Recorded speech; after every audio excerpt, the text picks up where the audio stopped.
সেটা হচ্ছে আসলে অনেক ধরনের গল্প হয়তো ইদানিং, আর বাংলাদেশের দর্শকরা এখন আসলে অনেক ভার্সেটাইল, অনেক ধরনের অনেক জনরার মানে গল্পের কাজ দেখেন তারা। এটা আমরা শুধু ওনারা যে শুধু বাংলাদেশের কাজ দেখেন তা কিন্তু না, আমরা দেখি ইদানিং কোরিয়ান ড্রামা, মানে কে ড্রামা যেটাকে বলে, কোরিয়ান ড্রামা দেখছে, মুভিজ দেখছে, টার্কিশ সিরিজ দেখছে, পাকিস্তানি সিরিজ দেখছে, ইন্ডিয়ান, সাউথ ইন্ডিয়ান, বলিউড, অনেক ধরনের কাজ দেখছে আর কি এখন।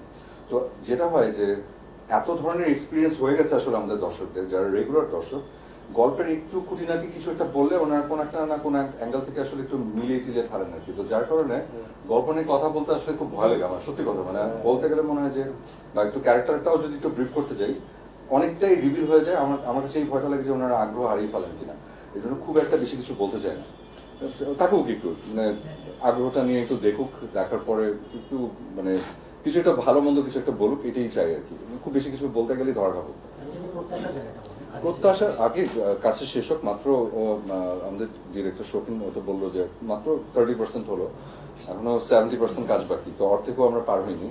এখনই প্রত্যাশা করাটা আসলে ভুল হবে, কারণ শেষ করার পরে একটা যতটুকু কাজ হয়েছে ভালো হয়েছে এতটুকু জানি, তো পুরোটা শেষ করার পরে আসলে তখন আশা প্রত্যাশা সবকিছু আসবে।